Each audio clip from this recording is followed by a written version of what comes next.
তাদের পক্ষে কিছু বাচ্চাদের মানে দেখভাল করা খুবই মুশকিলের ব্যাপার হয়ে যাবে।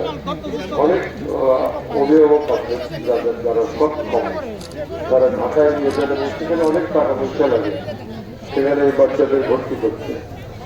এই বাচ্চাদের কিন্তু এখানে আপনার ঠিক মতো যদি নার্সিং করা হয়, অনেক বাচ্চা কিন্তু অনেক ভালো থাকে।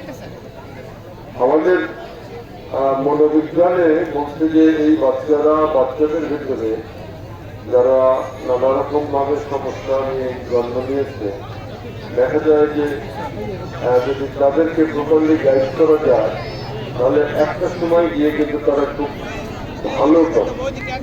অনেক ক্ষেত্রে কিন্তু কোনো না কোনো ক্ষেত্রে তারা কিন্তু ভালো পারফরমেন্স করে। সেক্ষেত্রে এটা রাজবাড়িতে হয়েছে, আমি মনে করছি যে এটা আগে যেরকম ছিল খুব ঘুরিয়ে ঘুরিয়ে চলতো। আমাদের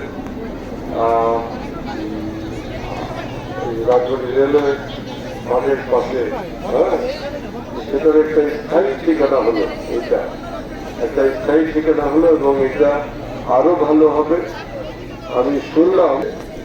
তারপরে তাদের এখানে ফিজিওথেরাপি দেওয়ার জন্য যন্ত্রপাতি আসবে, বাউন্ডারি ওয়াল হবে।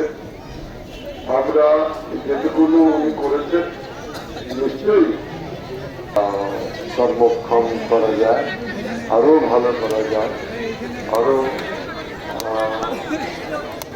মানে ওদের জন্য খুবই উপযোগী একটা প্রতিষ্ঠান করা যায়। আমাদের সকলের উচিত হবে ওনাকে সাহায্য করা। এই কাজে যেহেতু আমরা নতুন ক্ষমতা এসেছি, এই কাজে ওনার সঙ্গে আমিও যুক্ত হলাম। হ্যাঁ, যে আমাদের যুক্ত হয়ে আমরা নিশ্চয়ই এই ভালো কাজটা